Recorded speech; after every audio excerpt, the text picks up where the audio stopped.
Hi hello friends, ಎಲ್ಲರಿಗೂ ನಮಸ್ಕಾರ. ರೇಖಾ ಅಡುಗೆ ಚಾನಲ್ಗೆ ಸ್ವಾಗತ. ಬನ್ನಿ, ನಿಮ್ಗೆ ಇವತ್ತೊಂದು ಡಿಫ್ರೆಂಟಾಗಿ ಈಸಿಯಾಗಿ ಸ್ಟಫಿಂಗ್ ಇಡ್ಲಿ ಮಾಡೋದು ತೋರಿಸ್ಕೊಡ್ತೀನಿ. ತುಂಬ ಚೆನ್ನಾಗಿರುತ್ತೆ. ಸೊ ಇಡ್ಲಿ ನೋಡೋಕೆ ಮುಂಚೆ ಹೊಸದಾಗಿ ನಮ್ಮ ಚಾನಲ್ ನೋಡ್ತಾ ಇದ್ದರೆ ಪ್ಲೀಸ್ ಸಬ್ಸ್ಕ್ರೈಬ್ ಬಟನ್ ಕ್ಲಿಕ್ ಮಾಡಿ. ಹಾಗೆ ಹೊಸ ವಿಡಿಯೋ ನೋಟಿಫಿಕೇಷನ್ಗೋಸ್ಕರ ಬೆಲ್ಲೈಕನ್ ಕೂಡ ಕ್ಲಿಕ್ ಮಾಡ್ಕೊಳ್ಳಿ. ಹಾಗೆ ನಮ್ಮ ರೆಸಿಪಿ ನಿಮ್ಗೆ ಇಷ್ಟ ಆಗಿದ್ರೆ ಲೈಕ್ ಬಟನ್ ಕೂಡ ಕ್ಲಿಕ್ ಮಾಡಿ ಅಂತ ಕೇಳ್ಕೊತೀನಿ. ಬನ್ನಿ, ಇವಾಗ ಇಡ್ಲಿ ಹೇಗೆ ಮಾಡೋದು, ಇದಕ್ಕೆ ಬೇಕಾಗೋ ಇಂಗ್ರೀಡಿಯೆಂಟ್ಸ್ ನೋಡ್ಕೊಬರೋಣ. ಇಲ್ಲಿ ನಾನು 3 ಲೋಟ ಆಗೋಷ್ಟು ಅಕ್ಕಿ ತಗೊತೀನಿ. 3 ಲೋಟ ಅಕ್ಕಿಯಲ್ಲಿ 2 ಲೋಟ ಆಗೋಷ್ಟು ರೇಷನ್ ಅಕ್ಕಿ ತಗೊತೀನಿ, ಅಂದರೆ ಸೊಸೈಟಿ ಅಕ್ಕಿ. ಇನ್ನು 1 ಲೋಟ ಆಗೋಷ್ಟು ಇಡ್ಲಿ ಅಕ್ಕಿ ತಗೊತೀನಿ. ನೀವು ಇಡ್ಲಿ ಅಕ್ಕಿ ಇಲ್ಲಾಂದರೆ ನಾರ್ಮಲ್ ಸೊಸೈಟಿ ಅಕ್ಕಿನೇ 3 ಲೋಟ ಯೂಸ್ ಮಾಡಿ. ಇಲ್ಲಿ 3/4 ಲೋಟ ಆಗೋಷ್ಟು ಉದ್ದಿನ ಬೇಳೆ ತಗೊಂಡಿದ್ದೀನಿ. ಮತ್ತು ಅವಲಕ್ಕಿ ಚಿಕ್ಕ ಲೋಟದಲ್ಲಿ 1 ಲೋಟ ಆಗೋಷ್ಟು ತಗೊಂಡಿದ್ದೀನಿ. ಪೇಪರ್ ಅವಲಕ್ಕಿನೇ, ಇಲ್ಲ ನೀವು ಗಟ್ಟಿ ಅವಲಕ್ಕಿ ಕೂಡ ಯೂಸ್ ಮಾಡ್ಕೊಳ್ಳಿ. ಮೆಂತ್ಯ ಒಂದು ಅರ್ಧ ಟೀ ಸ್ಪೂನು. ಅವಲಕ್ಕಿನ ರುಬ್ಬಕ್ಕೆ ಮುಂಚೆ ಒಂದು 5 ನಿಮಿಷ ನೆನೆ ಹಾಕಿ ರುಬ್ಬಕ್ಕೆ ಯೂಸ್ ಮಾಡಿ. ಇನ್ನು ಉಳಿದಿರೋದನ್ನ ನೀವು ಬೆಳಗ್ಗೆನೇ ಚೆನ್ನಾಗಿ ವಾಶ್ ಮಾಡಿ ನೆನೆ ಹಾಕಬೇಕು. ಮಿನಿಮಮ್ ಒಂದು 8 ಅವರ್ ನೆನೆ ಹಾಕಿ ಇಡ್ಲಿ ಥರನೇ ರುಬ್ಕೊಳ್ಳಿ. ಸೊ ರುಬ್ಬಿದ ಮೇಲೆ ಯಾವ ರೀತಿ ಇರುತ್ತೆ ಅಂತ ತೋರಿಸ್ತಾ ಇದ್ದೀನಿ ನೋಡಿ. ಇವಾಗ ಇಡ್ಲಿ ನಾನು ರಾತ್ರಿನೇ ಇದಕ್ಕೆ ಉಪ್ಪು ಮತ್ತು ಸೋಡಾ ಮಿಕ್ಸ್ ಮಾಡಿಟ್ಟಿದ್ದೆ. ಸೊ ಇವಾಗ ಬೇಸಿಗೆ ಕಾಲ ಸೋಡಾ ಬೇಕಾಗಿಲ್ಲ ಅನ್ಕೊತೀನಿ, ನೀವು ಬೇಕಂದರೆ ಕೂಡ ಯೂಸ್ ಮಾಡ್ಕೋಬೋದು. ಇವಾಗ ಇಡ್ಲಿ ಹಿಟ್ಟು ಕೂಡ ತಯಾರಾಗಿದೆ. ಇದು ಸ್ಟಫಿಂಗ್ಗೆ ಬೇಕಾಗಿರೋ ಇಂಗ್ರೀಡಿಯೆಂಟ್ಸ್ ನೋಡೋಣ. ಇಲ್ಲಿ ಬೇಯಿಸಿರೋಂಥ ಆಲೂಗಡ್ಡೆ ಸುಮಾರು 1 ಕಪ್ ಆಗೋಷ್ಟು ತೊಗೊಂಡಿದ್ದೀನಿ. ಮಿನಿಮಮ್ ಒಂದು 3 ಆಲೂಗಡ್ಡೆ ಬೇಯಿಸಿಟ್ಕೊಂಡಿದ್ದೆ. ಒಂದು 2 ಈರುಳ್ಳಿ ಕಟ್ ಮಾಡಿ ಇಟ್ಕೊಂಡಿದ್ದೀನಿ. 1 ಕ್ಯಾರೆಟ್ನ ತುರಿದಿಟ್ಕೊಂಡಿದ್ದೀನಿ. ಒಗ್ಗರಣೆಗೆ ಸಾಸಿವೆ ಜೀರಿಗೆ 2 ತಗೊಂಡಿದ್ದೀನಿ. ಸ್ವಲ್ಪ ಕೊತ್ತಂಬರಿ, ಹಾಗೆ ಇಲ್ಲಿ ಶುಂಠಿ ಬೆಳ್ಳುಳ್ಳಿ ಪೇಸ್ಟ್ ಒಂದು ಅರ್ಧ ಟೀ ಸ್ಪೂನ್ ತಗೊಂಡಿದ್ದೀನಿ. ಒಂದು 2 ಹಸಿರು ಮೆಣಸಿನ್ಕಾಯಿ ಕಟ್ ಮಾಡಿ ಇಟ್ಕೊಂಡಿದ್ದೀನಿ. ಒಂದು ಸ್ವಲ್ಪ ಕರಿಬೇವನ್ನು ಕೂಡ ಕಟ್ ಮಾಡಿ ಇಟ್ಕೊಂಡಿದ್ದೀನಿ. ಹಾಗೆ ರುಚಿಗೆ ತಕ್ಕಷ್ಟು ಉಪ್ಪು, ಒಂದು 2 ಟೇಬಲ್ ಸ್ಪೂನ್ ಎಣ್ಣೆ ಬೇಕಾಗುತ್ತೆ.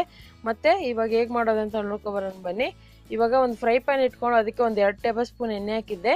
ಸೊ ಇದಕ್ಕೆ ಸಾಸಿವೆ ಜೀರಿಗೆ ಹಾಕ್ಕೊತಾ ಇದ್ದೀನಿ, ಮತ್ತು ಹಸಿಮೆಣಸಿನ್ಕಾಯಿ ಹಾಕ್ಕೊತಾ ಇದ್ದೀನಿ.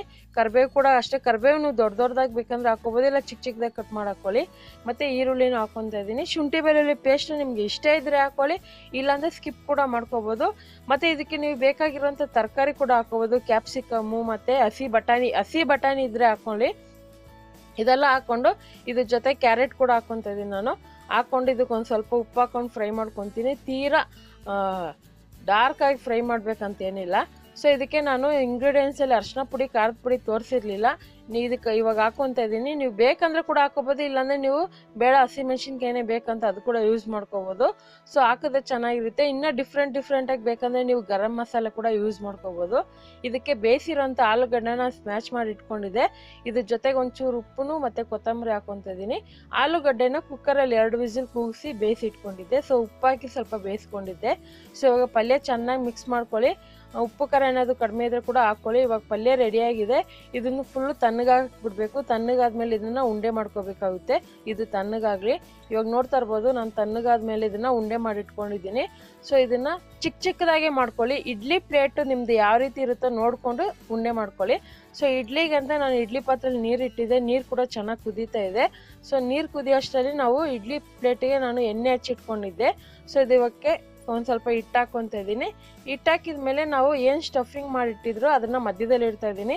ತೀರಾ ದೊಡ್ಡದಾಗಿ ಇಡಕ್ಕೆ ಹೋಗ್ಬೇಡಿ, ಮೀಡಿಯಮ್ ಆಗಿ ಇಟ್ಕೊಳ್ಳಿ. ನಾರ್ಮಲ್ ವಡೆ ಸೈಜ್ಗಿಂತ ಸ್ವಲ್ಪ ಚಿಕ್ಕದಾಗಿರಲಿ. ಇವಾಗ ಹಿಟ್ಟು ಹಾಕ್ಕೊತಾ ಇದ್ದೀನಿ ಮೇಲೆ. ಸೊ ಇದೇ ರೀತಿನೇ ಉಳಿದಿರೋದನ್ನು ನೀವು ಹಾಕೋಬೇಕಾಗುತ್ತೆ. ಸೊ ಇದೇ ರೀತಿ ಎಲ್ಲ ಹಾಕಿಟ್ಕೊಂಡಿದ್ದೀನಿ, ನೋಡ್ತಾ ಇರ್ಬೋದು. ಸೊ ಹಿಟ್ಟಾಕಿ ಒಂದು ಸ್ವಲ್ಪ ಸ್ಟಫಿಂಗ್ ಮಾಡಿ ಮತ್ತೆ ಹಿಟ್ಟು ಹಾಕಿ. ಸೊ ನೀರು ಚೆನ್ನಾಗಿ ಕುದೀತಾ ಇದೆ. ನೀರು ಕುದಿಯೋವಾಗನೇ ನೀವು ಯಾವಾಗೂ ಅಷ್ಟೇ ಇಡ್ಲಿ ಪ್ಲೇಟ್ ಇಡಬೇಕು. ನೀರು ಕುದಿಯೋಕೆ ಮುಂಚೆನೇ ಇಟ್ಬಿಟ್ರೆ ಇಡ್ಲಿ ಚೆನ್ನಾಗಿ ಸಾಫ್ಟಾಗಿ ಬರೋದಿಲ್ಲ, ಗಟ್ಟಿ ಬಂದ್ಬಿಡುತ್ತೆ.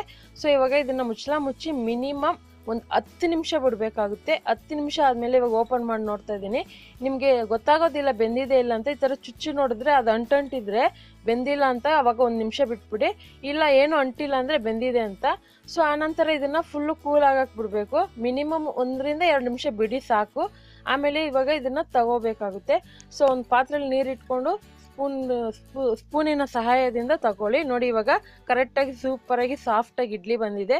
ಏನೂ ಇಲ್ಲ, ನೀವು ಒಂದು ಸರಿ ಮಾಡಿ ಏನಾದರೂ ಬೈ ಚಾನ್ಸ್ ಮಿಸ್ಟೇಕ್ ಆದರೆ ಇನ್ನೊಂದು ಪ್ಲೇಟ್ ಮಾಡೋವಾಗ ಇನ್ನೊಂದು ಥರ ನಿಮಗೆ ಈಸಿ ಆಗುತ್ತೆ. ಮತ್ತು ನೋಡಿ, ಇವಾಗ ರೆಡಿಯಾಗಿದೆ. ಇದನ್ನು ಸರ್ವ್ ಮಾಡಿ ಇಟ್ಕೊಂಡಿದ್ದೀನಿ. ಈ ಇಡ್ಲಿ ಜೊತೆಗೆ ನೀವು ಚಟ್ನಿನೋ ಸಾಂಬಾರೋ ಇಲ್ಲ ಮಕ್ಕಳಿಗೆ ಲಂಚ್ ಬಾಕ್ಸ್ಗೆ ಬಿಸಿಯಾಗಿ ಆಗಿ ಕೂಡ ಕೊಟ್ಟು ಕಳಿಸ್ಬೋದು. ತುಂಬ ಚೆನ್ನಾಗಿರುತ್ತೆ.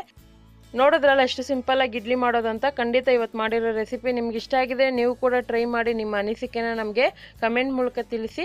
ಮತ್ತಷ್ಟು ಈಸಿ ರೆಸಿಪಿಗೋಸ್ಕರ ರೇಖಾ ಅಡುಗೆ ಚಾನಲ್ನ ಸಬ್ಸ್ಕ್ರೈಬ್ ಮಾಡಿ, ಹಾಗೆ ಶೇರ್ ಮಾಡಿ, ಲೈಕ್ ಮಾಡಿ. ಈ ವಿಡಿಯೋ ನೋಡಿದ್ದಕ್ಕಾಗಿ ಎಲ್ಲರಿಗೂ ಧನ್ಯವಾದಗಳು.